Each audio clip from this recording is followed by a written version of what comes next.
What comes to mind when you imagine an encounter between two groups of prehistoric humans? You might picture both sides charging at each other immediately, spears raised, without a single warning. Survival instinct. The stronger side wins. No room for hesitation. But there's another story, one that may have happened far more often than you think. 30,000 years ago, a boy had never killed anyone. He was 16 years old. His name was Kiran. Every morning, he was the first one awake. The first thing he did wasn't pick up a spear, it was fetch water. Then he helped his mother start the fire. After that, he and his father checked the spears leaning beside the cave entrance. His life repeated itself like this every day. Until one morning. His father didn't let him carry the berry basket. Instead, he handed him a new spear. "It's time," his father said. Kiran didn't ask any questions, but he knew. This time, they weren't going hunting. 2 days earlier, a group of strangers had appeared near the only stream that still had water. They had children, too. They had elders, too. They carried spears just like theirs. But if both groups stayed, there wouldn't be enough water to last everyone through the dry season. That night, no one slept. Everyone sharpened stone tools, retied their spearheads. No one said they were going to fight, but everyone knew what might happen. The next morning, the two groups stood facing each other across an open stretch of ground. No one charged first. No one shouted. They just watched each other. For a long time. Kiran gripped his spear tightly. It was the first time he had ever seen someone his own age standing on the other side. The other boy was trembling too. He was gripping his spear just as tightly. In that moment, Kiran suddenly realized the person across from him didn't look like an animal. He looked like him. Then, a scream rang out. It wasn't a battle cry. A child had fallen near the stream bank. Both groups turned to look. No one threw a spear. A woman ran out, picked up the child, and stepped back. That moment was enough to remind everyone that the people on the other side had fathers, mothers, children. In the end, the oldest members of the two groups stepped forward. They pointed to the stream, then pointed to the sun. Both sides stepped back. One group collected water in the morning, the other in the afternoon. That day, not a single spear was thrown. If the story ended here, you might already believe one thing with complete certainty, that human beings, deep down in their instincts, are naturally peaceful. War is not something built into us. It's something civilization created later. For land, for wealth, for reasons that a 16-year-old boy holding a spear for the first time like Kiran couldn't even begin to understand. And science seems to support that belief.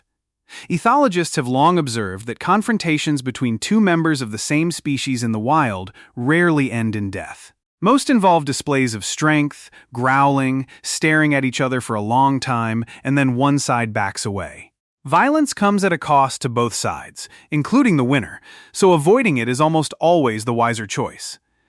In 2007, anthropologist Douglas Fry published the research Beyond War, examining numerous hunter-gatherer societies that still exist today. He found that most conflicts in these communities remain at the level of personal disputes and rarely escalate into organized warfare between groups. According to him, war requires complex social conditions. Permanent ownership of land, accumulated wealth, and hierarchical systems of power. Conditions that emerged only later, when humans began settling down and practicing agriculture. Piece by piece, every piece of evidence seems to fit Kiran's story. The instinct to recognize that the other person is just like me. The natural tendency to avoid violence. A respected researcher reaching the same conclusion through field data. By this point, there seems to be almost nothing left to doubt. Prehistoric humans were far more peaceful than we imagine, and war was simply a late invention of civilization. But in 2016, a research team led by Marta Mirazon-Lar published a study in Nature describing a discovery at Nataruk, Kenya. The remains of about 27 hunter-gatherers, dating back roughly 10,000 years, showed clear evidence of an organized attack. Not a spontaneous fight, but a massacre. And Nataruk was not an isolated case. At Jebel Sahaba, Sudan, archaeologists had previously excavated a cemetery dating back even further. around 13,000 years ago, where most of the bodies bore injuries caused by weapons, with many individuals having been attacked more than once. These sites come from the very period that Douglas Fry and many others had argued was before war existed. There was no permanent land to fight over, no accumulated wealth, no kings or armies, only small groups of people, just like Kieran's group, and yet there were still mournings that ended in blood instead of an agreement to share the water. So what is the real answer? It's not that human beings are naturally peaceful, nor is it that human beings are naturally warlike. The answer is far more unsettling. Both possibilities exist within us at the same time, and what determines whether that mourning ends with a handshake or a massacre is not some fixed instinct. It is a choice, made by very specific people, under very specific circumstances, sometimes separated only by whether a child's cry was heard at just the right moment or wasn't. And this is why Kieran's story matters more than a comforting tale that lets you feel better about your ancestors. It doesn't prove that human beings will always choose peace. It only proves that human beings are capable of choosing peace, even when every condition is pushing in the opposite direction.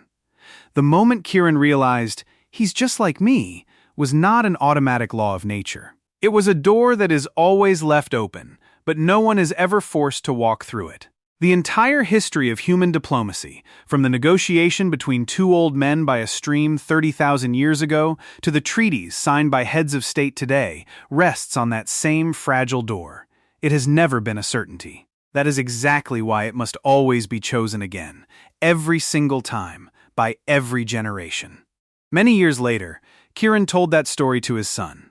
His son asked, "Did you win?" Kieran looked at the old spear hanging on the rock wall. Then he answered, "That day, the best thing that happened was that no one had to win." He didn't tell his son that it was certain to happen that way. He knew better than anyone that, in another open clearing, on another morning, everything could have turned out completely differently. And that is exactly why Kieran's answer is so memorable. Not because it was inevitable, but because it was chosen.